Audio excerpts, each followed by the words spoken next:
दोस्तों, आजकल आपने चर्चा सुना होगा सीमा गुलाम हैदर का। ये लड़की पबजी गेम खेलते हुए इंडियन लड़के से इसको प्यार हो जाता है और ये भाग के शादी कर लेती है। 4 बच्चों को भी लेके जाती है। अब इंडिया के अंदर ये मामला है कि इंडियन मीडिया पर आप देखें तो वो 24 घंटे यही बता रहे हैं कि ये एक पाकिस्तानी जासूस है। उसमें यह भी बताया गया है कि इस गुलाम सीमा हैदर का भाई पाकिस्तान आर्मी के लिए काम करता है। वो ये पूरा अपना एक बयानिया बना रहे हैं कि ये सीमा है इधर जो है वो पाकिस्तानी जासूस है, जबकि इसके बरक्स जो बहुत सारी चीजें हैं, मशकूक चीजें हैं, वो उल्टा इनके गले के अंदर जा रही हैं। उनसे ऐसा महसूस होता है कि सीमा गुलाम हैदर जो है वो पाकिस्तानी जासूस नहीं बल्कि इंडियन खुफिया एजेंसी की एजेंट है, खुफिया एजेंट है।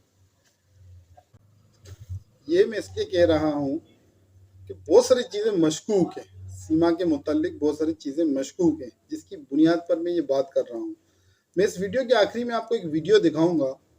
उस वीडियो को देखकर आप अंदाज़ा लगा लेना कि ये मैं बात सही कह रहा हूँ या गलत कह रहा हूँ। इससे पहले मैं आपको ये बताऊंगा कि ये जो लड़की है सीमा गुलाम हैदर, ये अपना घर बेचती है, फिर दुबई जाती है, फिर नेपाल जाती है, फिर नेपाल से इंडिया आती है, 50 दिन तक वहाँ रहती है और पुलिस को पता नहीं चलता। मजाक थोड़ी है, क्या ये मजाक है? आप देखें कि जो हमारे पाकिस्तानी भाई इंडिया के अंदर जाते हैं तो जिस घर में वो ठहरते हैं उन्हें ये कहा जाता है कि भाई आप पहले आप आकर थाने में एंट्री कराओ, और कोई गैर मशकूक बंदा होता है या कोई गैर बंदा होता है तो उसी वक्त उसकी जो है वो जांच पड़ताल शुरू कर दी जाती है। 50 दिन तक गैर कानूनी तरीके से कोई रह रहा हो और इंडियन खुफिया एजेंसियों को कुछ पता भी ना चले, क्या ये मुमकिन है? और दूसरी बात यह है कि बगैर पासपोर्ट, बगैर वीज़ा, बगैर टिकट के ये इंडिया के अंदर दाखिल हो गई। तो क्या ये मुमकिन है इंडिया में इस तरीके से दाखिल होना? ये एक पूरी प्री प्लान गेम है और उसको पाकिस्तानी एजेंट बना के, जासूस बना के पेश किया जा रहा है, जबकि इसको पाकिस्तान के खिलाफ इस्तेमाल किया जाएगा। जिस तरीके से नज़र आ रहा है उससे ऐसा ही महसूस होता है कि आगे चलकर सीमा को आगे चलकर पाकिस्तान के खिलाफ इस्तेमाल किया जाएगा। आप देखेंगे आने वाले दिनों में ये लड़की बहुत तरक्की करेगी। मुमकिन है कि अगला जो इनका बिग बॉस शो आता है उसके अंदर भी ये एंट्री लें और हो सकता है जीत भी जाएं, क्योंकि इनको इतना फेमस कर देंगे। इसके अलावा हो सकता है इसको पॉलिटिक्स में भी लेकर आए। अब ये ब्रांड है, ये पाकिस्तान के खिलाफ इस्तेमाल किया जाएगा। ये इंडिया ने इनको तैयार किया हुआ है। मैं ये इसलिए कह रहा हूँ कि ये सीमा जो है वो पाकिस्तान, बकौल इनके जो पाकिस्तान के अंदर रही है वहाँ से ये भाग कर आई है।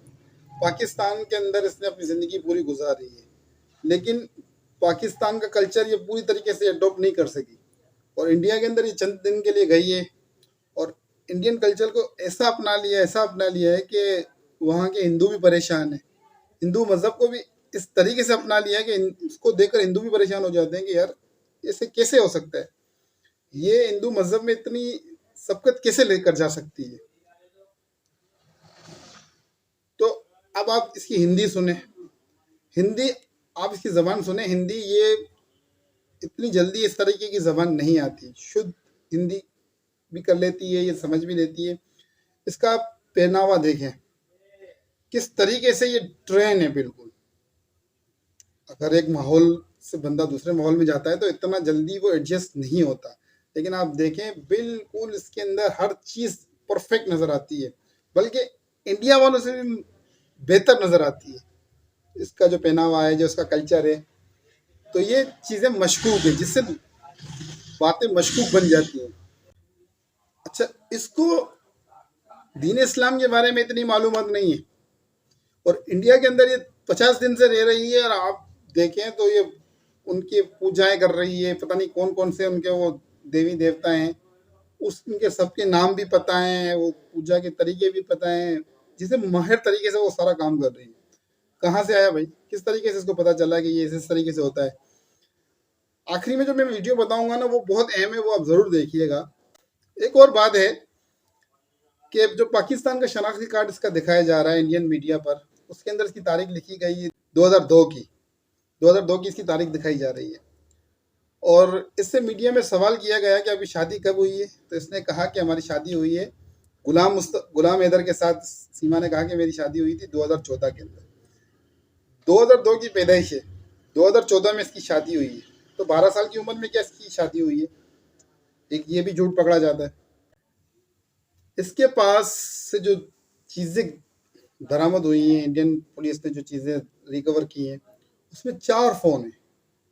अब ये मुझे समझ नहीं आती कि 4 फ़ोन का क्या काम, और 5वां जो फ़ोन है वो छूटा हुआ है। तो एक फ़ोन भी बहुत होता है, और यहाँ इसने 5-5 फ़ोन रखे हुए थे। इसके अलावा 4 बर्थ सर्टिफिकेट है इसके पास, 6 पासपोर्ट है, 4 वैक्सीनेशन कार्ड है इसके पास, और NIC कार्ड भी है। हर चीज़ इसने डॉक्यूमेंट्स, इतने एक्स्ट्रा डॉक्यूमेंट्स रखे हैं। और इसके पास से 2 VCR कैसेट भी बरामद हुई हैं। जब बात यह है कि इंडियन खुफिया एजेंसी ने इसको इतना ट्रेन कर दिया है, फिर जो चीज़ सिखाने की थी वो तो सिखाई नहीं। ना इसको कलमा आता है, ना इसको ये पता है कि कितनी नमाजें होती हैं। हैरत जैसी बात नहीं कि इसको ये भी नहीं पता कि कौन सी नमाज के बाद कौन सी नमाज आती है। ये आप सोचें कि ये मुमकिन है, एक औरत पाकिस्तान के अंदर रह रही है और उसको ये पता ही ना हो कि नमाजें कितनी है, रकातें कितनी है। ये मैं आपको वीडियो दिखा रहा हूँ, या वीडियो आप देखें और ख़ुद फैसला करें कि हकीकत क्या है। हकीकत जो हमें बताई जा रही है इसके बरक्स है। और पहले आप ये वीडियो देखें। से बात करिए थोड़ी सी इस्लाम धर्म के बारे में, तो आप बता पाएंगे सूरह फातिहा सूरत सुना देंगे क्या आप? सॉरी सर, अभी नहीं सना नहीं।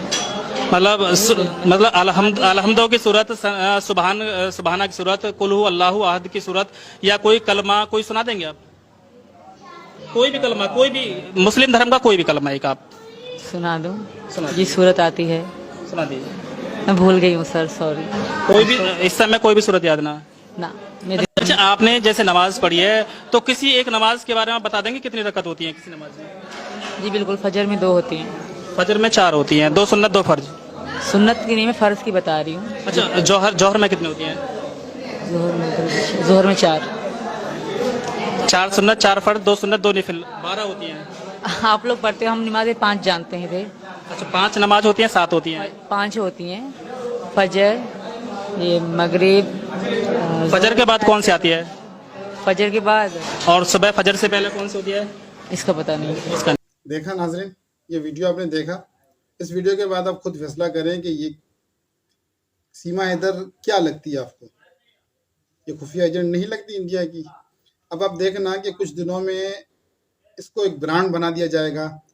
हो सकता है दिखावे के लिए इंडिया से इसको निकाल कर दुबई या सऊदीया के अंदर इसको रिहाइश दी जाए, या वहाँ की शरीयत दिलाई जाए, या किसी और यूरोपीय ममालिक में इसको शरीयत दिलाई जाए। अब ये पाकिस्तान के खिलाफ इसका इस्तेमाल किया जाएगा और इसको ब्रांड बनाया जाएगा। ये पूरी गेम है, पूरी प्लानिंग है। जिस तरीके से जो बातें मशकूक है उससे जो नज़र आ रहा है, ये एक तज्जिया है, उस पर अपनी राय कायम कर सकते हैं।